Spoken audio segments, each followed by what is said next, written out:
37। نبی صلی اللہ علیہ وآلہ وسلم نے فرمایا، جانے والوں کو موت کا غم نہیں ہے، ان کو موت کی حسرت ہے۔ قرآن میں ہے کہ مرنے کے بعد کفار مرنے پر افسوس نہیں کریں گے، بلکہ اعمال صالحہ جن کو وہ معدوم سمجھتے تھے ان کے نہ کرنے پر افسوس کریں گے۔ دنیا سے جو مر کر جائے گا اس کو مرنے کا افسوس نہیں ہوگا، بلکہ اس بات پر افسوس ہوگا کہ معدوم کے لیے کوشش کیوں کی، نیک عمل کیوں نہ کیا۔ موت تو ایک پل ہے جو حبیب کو حبیب سے ملاتا ہے۔ موت کے بعد معلوم ہوگا کہ تمام دنیاوی خیالات لا حاصل تھے۔ زندگی تو عالم آخرت میں ہے، دنیاوی چیزیں بے روح تصاویر ہیں۔ یہ چیزیں جاگ کی طرح ہیں جو کہ خود بے حقیقت چیز ہے، اور اس کی حرکت اور بقا دریا کی مرہون منت ہے۔ جاگ خشکی پر چڑھ جائے تو بے حس و حرکت ہے۔ حباب اور جاگ چونکہ زبان کال نہیں رکھتے، اس لیے زبان حال سے جواب دیں گے کہ ہماری اصل تو دریا ہے، جو پوچھنا ہے اس سے پوچھ لے۔ یہ عالم امکان بغیر بحر وحدت کے کب موج کی طرح حرکت کر سکتا ہے؟ وہ تو خاک ہے، بغیر ارادہ خداوندی کی ہوا کے وجود اور بلندی کب حاصل کر سکتا ہے؟ عالم امکان کو دیکھ، نظر توحیدی پیدا کر۔ یہ نظر توحیدی تیرے بہت کام آئے گی۔ تیرا باقی تانا بانا گوشت پوست سب بیکار ہے، نہ دنیا میں کارآمد نہ آخرت میں۔ تیرے اندر اصل نظر توحیدی اور روح کا فعل ہے، اس لیے جسم کو مشاہدوں کے ذریعے اس نظر کو حاصل کرنے کے لیے پگھلا دے۔ ایک نظر 2 گز راستہ دیکھتی ہے، اور ایک وہ ہے جس نے 2 جہان اور شاہ کا چہرہ دیکھا۔ نظر بڑھانے کا سرما تلاش کر، اللہ غیب کا بندوبست کرنے والا ہے۔ تاثر سے مؤثر کی طرف نظر کرنے کے 2 درجے ہیں، ایک بدن سے روح پر نظر کرنا، دوسرا روح سے مؤثر حقیقی کی طرف نظر رکھنا۔ ہمارا مقصود دوسرا درجہ ہے، پہلا نہیں۔ ان دونوں نظروں میں بہت فرق ہے۔ ہر کاریگر معدوم کو اپنی کاریگری سے وجود میں لاتا ہے۔ قدرت کی کاریگری بھی معدوم کو موجود کرتی ہے جو بالکل بے نشان اور خالی ہے۔ اللہ الصمد وہ بے نیاز ہے جو چاہے کرے۔ جہاں نیست زیادہ ہوتی ہے وہاں وہ اپنی کاریگری کا زیادہ ظہور کرتا ہے۔ نیستی اس عالم کا اعلیٰ مقام ہے، اور چونکہ صرف درویشوں کو حاصل ہے لہٰذا وہ سب قتلے گئے، خصوصاً وہ جنہوں نے جسم کو لٹا دیا اور ساتھ ہی مال کو بھی۔ جسم کو گلانے والا ہمیشہ کانے اور صابر ہوتا ہے، کبھی سائل نہیں بنتا۔ مال کا درد ہو یا جان کا، اس کا شکوہ نہ کر، کیونکہ وہ تجھے نیستی کے اعلیٰ مقام تک پہنچانا چاہتا ہے۔ اس راہ میں غور و فکر کو بیدار کرنے کا طریقہ ذکر اللہ ہے۔ ذکر فکر کو بیدار کرتا ہے، اور وہی کام کرتا ہے جو ٹھٹرے ہوئے کے لیے سورج کرتا ہے۔ محض ذکر و عبادت سے قرب میسر نہیں آتا جب تک اللہ کی جانب سے جذب و کشش نہ ہو، لیکن انسان کو ذکر اور عبادت میں مشغول رہنا چاہیے۔ محنت کو چھوڑنا اپنا ناز دکھانا ہے، جو عاشق جان باز کے لیے کسی طرح مناسب نہیں۔ بندے کا کام تو بندگی ہے، اس کے مقبول یا مردود ہونے کے چکر سے اسے کیا کام؟ خدا کے کام بے چون و چرا کرنے چاہیے۔ اگر تو برابر مجاہدے میں لگا رہے گا تو جذب اڑ کر تیرے پاس آ جائے گا، پھر اس قدر مجاہدے کی ضرورت نہیں رہے گی۔ جذب صبح کی طرح ہے اور مجاہدے شمع کی طرح۔ صبح کو شمع کی ضرورت نہیں رہتی۔ بندہ کثرت نوافل کے ذریعے تقرب حاصل کر لیتا ہے تو پھر اس کے افعال ذات حق تعالیٰ کی طرف منسوب ہو جاتے ہیں، اور اس کو ہر ذرہ کائنات میں حق کا مشاہدہ نصیب ہو جاتا ہے۔ جلد ششم، حکایت نمبر 38۔ صوفی اور قاضی کے قصے کی طرف دوبارہ واپسی۔ صوفی نے سوچا کہ اگر میں اس بیمار کے کچھ مار دوں گا تو یہ مر جائے گا اور قصاص میں مجھے قتل کر دیا جائے گا، اس لیے قضائے خداوندی سے جو بات پیش آئے اس پر سر تسلیم خم کر دینا چاہیے۔ پھر وہ قاضی کے پاس گیا تاکہ اسے کچھ تنبیہ ہو اور یہ دوسرے صوفیوں کو نہ مارے۔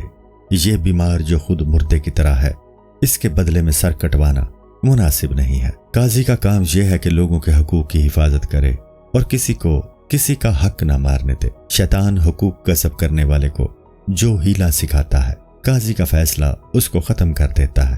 مدعی اور مدعی علیہ کی جنگ فیصلے سے ختم ہو جاتی ہے۔ جو فریق شیطنیت پر آمادہ ہوتا ہے، فیصلہ اس کی شیطنیت کو ختم کر دیتا ہے۔ قاضی قیامت کے دن کے عدل کا ایک نمونہ ہے۔ قطرے سے دریا کے پانی کا مزہ معلوم ہو جاتا ہے۔ اگر تو قطرے میں سمندر کے جلوے دیکھنا چاہتا ہے تو عقل حلال کی عادت ڈال۔ جیسے شفق سورج کے ہونے کی خبر دیتی ہے، اس طرح قرآن میں ہے فلا اقسم بالشفق، میں قسم کھاتا ہوں شفق کی۔ شفق حضور صلی اللہ علیہ وآلہ وسلم کے جسم مبارک کو کہا گیا ہے، جو کہ روح احمدی کا مظہر ہے۔ چونٹی ایک دانے کے گم ہونے پر لرزتی ہے۔ اس کی وجہ یہ ہوتی ہے کہ اس نے خرمن کو نہیں دیکھا۔ انسان بھی اگر ممکنات کے ذریعے واجب کو پہچان لے تو کبھی کسی ممکن کے فوت ہو جانے کے غم سے نہ لرزے۔ اگر انسان وہ ظالم سے پاک ہو جائے تو اس کا دل آسمان سے بھی زیادہ منور ہو جائے۔ صوفی تمانچہ مارنے والے کو پکڑ کر قاضی کے پاس لے گیا۔ قاضی معمولی شخصیت نہیں ہوتا، وہ خدا کا قائم مقام ہوتا ہے۔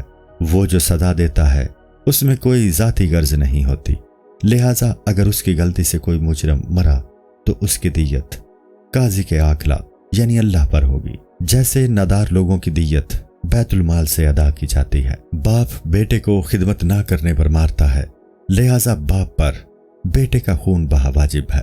استاد کی شاگرد کو مارنے میں کوئی ذاتی غرض نہیں، اس لیے خون بہا سے بری ہے۔ اگر مارنے میں بھی اپنی غرض نہ ہو تو خون معافی ہے، لہٰذا خود ہی کو مار دے۔ جب تو خود ہی کو قتل کر دے گا اور فانی ہو جائے گا تو تیرا فعل اپنا فعل نہیں رہے گا۔ مثنوی صرف توحید کی دکان ہے۔ توحید کے مضامین کے علاوہ جو کچھ مذکور ہے وہ بت ہے۔ عوام جب غیر توحیدی مضامین سنتے ہیں تو متوجہ ہو جاتے ہیں، ساتھ ہی ساتھ توحیدی مضامین بھی سننے کا ان کو موقع مل جاتا ہے۔ السلام علیکم۔ پوری کتاب دیکھنے کے لیے ہمارے یوٹیوب چینل صوفی سما کی پلے لسٹ میں جائیں۔ یہاں آپ کو مختلف بزرگوں کی کتابیں ملیں گی، اور جو کتاب پوری نہ ہوئی اس پر کام تیزی سے ہو رہا ہے اور ریگولر بیسس پر اپلوڈ ہوتی رہتی ہیں۔ آپ سے گزارش ہے کہ آپ ہمارے یوٹیوب چینل کو سبسکرائب کر لیں اور بیل نوٹیفیکیشن پر کلک کر لیں تاکہ ہماری آنے والی کتابیں آپ کو ملتی رہیں۔ جزاک اللہ خیر۔